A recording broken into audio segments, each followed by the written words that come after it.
She cleaned his wound and gave him antibiotics, no chart, no paperwork. That's what got her suspended. That's what the administrator said after she quietly treated a struggling veteran the system had ignored. You won't believe what happened next. She didn't argue, didn't beg, she just handed over her badge and walked out. But 3 hours later, the elevator dinged, and a 4-star general stepped into the hospital lobby. He wasn't lost, he asked for her by name. If you believe doing the right thing should never cost your job, comment respect. And to hear how one nurse's courage changed everything, subscribe to Graceful Valor Stories, because this story will leave you speechless. Claire Morgan, 36, had worked at Riverside General for nearly 11 years. She was the kind of nurse who addressed every patient as sir or ma'am, no matter their shoes, condition, or background. That Wednesday afternoon, a man limped into the ER lobby. He was thin, sun-beaten, older. His ID read Walter Briggs, the dog tag on his keychain said U.S. Army. His jeans were torn, a long gash streaked across his calf, infected, swollen, angry. The front desk clerk glanced at him and muttered, "No insurance." Claire heard it. "That doesn't mean he doesn't need help," she said. The charge nurse frowned. "We can't admit him, not in the system." "Then I'll treat him off the system," Claire replied. She grabbed a medkit, sat him down quietly, and cleaned the wound, antibiotics, bandages, a granola bar from her own lunch bag. Walter winced as she worked. "Ma'am, I don't want to be a burden." Claire gave him a small, steady smile. "You fought for this country, let someone fight for you now." His eyes were dry, but they looked like they'd seen too much desert and not enough mercy. "Thank you," he whispered. "You didn't see me," she said softly, "but you're not walking out of here limping." But what happened the next morning will shock you. The next morning, she was called to administration. "You violated policy," the director said, "unauthorized medication, unauthorized treatment." Claire stood tall. "I helped a man who served this country." "You're suspended pending review." No hearing, no warning, just a hallway that felt colder with every step. She packed her locker in silence, 10 years gone in one meeting. Outside, the sun was too bright. She held her purse and her coat, no badge, no goodbyes. In the car, she whispered aloud, "I'd do it again." His voice echoed in her memory, "Thank you, ma'am." She replayed it over and over as she drove home through familiar streets that now felt distant. At her kitchen table, she placed her nursing textbooks in a stack, all those lessons on protocol. None of them had ever taught her what to do when a rule came face to face with a person who just needed help. She made a cup of tea, let it go cold. By evening, whispers had started. Some co-workers texted, a few said they supported her, most didn't say anything at all.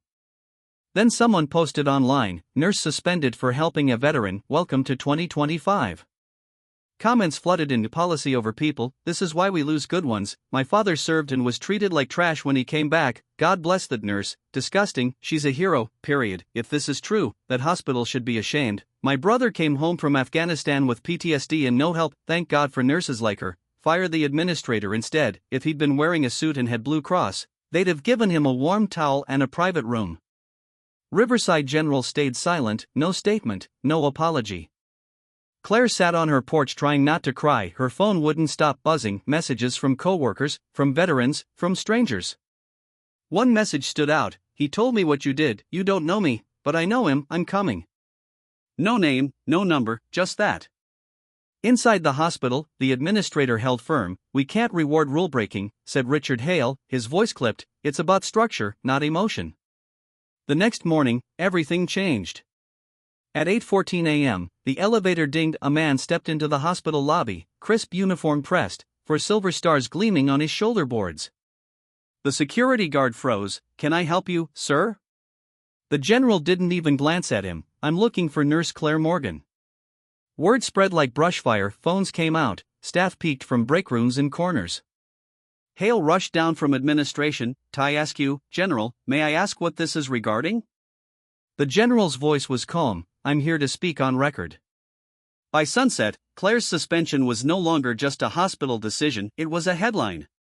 Local veteran groups began calling the switchboard, asking one question: "Is it true you turned away a veteran in need?" No one at reception had answers, just scripts and shaky voices. Claire's neighbor, a retired history teacher, knocked gently and handed her a casserole dish. "My husband served in Korea," she said softly, "when he came home broken bruised. Someone like you didn't ask about paperwork either." Claire's voicemail overflowed. Social media crashed with mentions. A journalist called 4 times. 2 job offers arrived from private clinics. Both said, "We saw what you did." Back at Riverside, morale cracked. Nurses took longer breaks. Paperwork slowed. A quiet rebellion crept through the halls. One supervisor wore a mini flag pin against dress code. A young resident hung a note in the staff lounge that read, "Compassion is not a policy violation." Administrator Hale called an emergency meeting. "This isn't about veterans," he insisted, looking at blank stares around the room. "This is about procedure, liability, structure, rules that keep us safe." One nurse raised her hand. "Safe from what, sir?" "Compassion?" Hale ignored her. Later, his favorite coffee mug mysteriously disappeared from his office. That night, Hale sat alone in his office reviewing Claire's personnel file. 10 years of service, flawless evaluations, top patient satisfaction ratings, no warnings, no complaints, no blemishes. His phone rang. It was the chairman of the hospital board. "The story's everywhere, Rick," he said. "Veterans groups are organizing. A congressman's aide just called me." "She broke protocol," Hale insisted, voice tightening. "It's black and white." "Sometimes black and white needs reviewing," the chairman replied. "Fix this before it breaks us." Hale didn't sleep that night. By dawn, he'd drafted a cold, cautious statement. It defended the suspension, but promised a vague review of emergency care policies for veterans. It satisfied no one, least of all himself. At 8:30 a.m., his assistant knocked, pale-faced. "There's a military vehicle outside, and sir, it's got government plates, flags too." Hale walked to the window. A black SUV had pulled up to the front entrance. A uniformed driver stood beside it at attention. "Who is it?" Hale asked, suddenly dry-mouthed. "I don't know, but they're asking for Claire Morgan, and they mentioned your name, sir." Hale straightened his tie. Whatever was coming, he told himself he'd face it with dignity.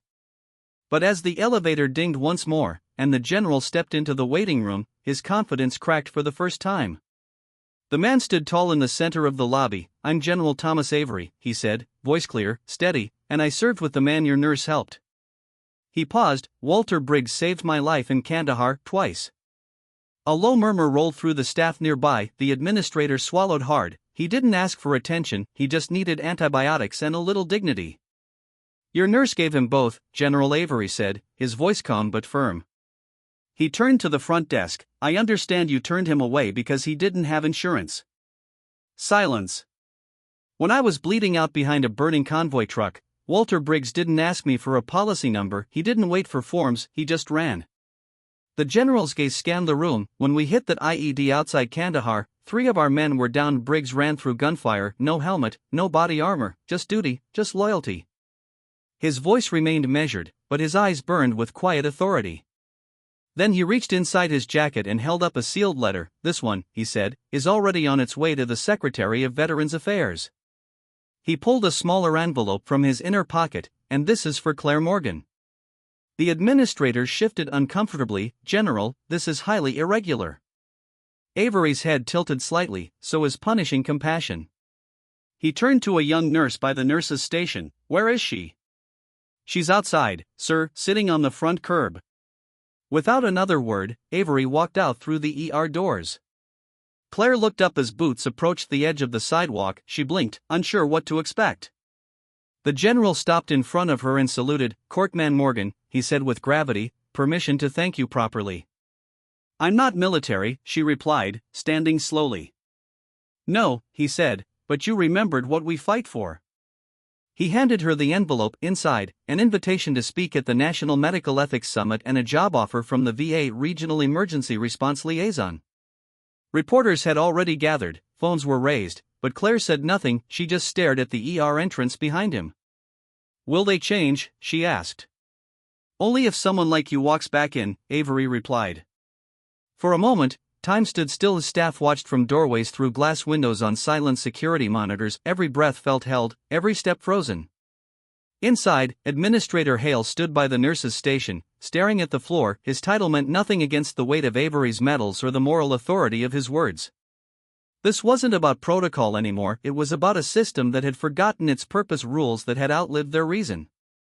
Avery turned back toward the crowd inside. Walter Briggs, he said loudly, came home from 3 tours. He has more shrapnel in his body than some museums have on display. Walter Briggs never asked for praise, he didn't chase recognition. When that infection set in, he waited 5 days before seeking help, not because he didn't need it, but because he was trained to endure, not to inconvenience. Claire looked down at the envelope in her hands. I don't understand, she said softly, why all this for me?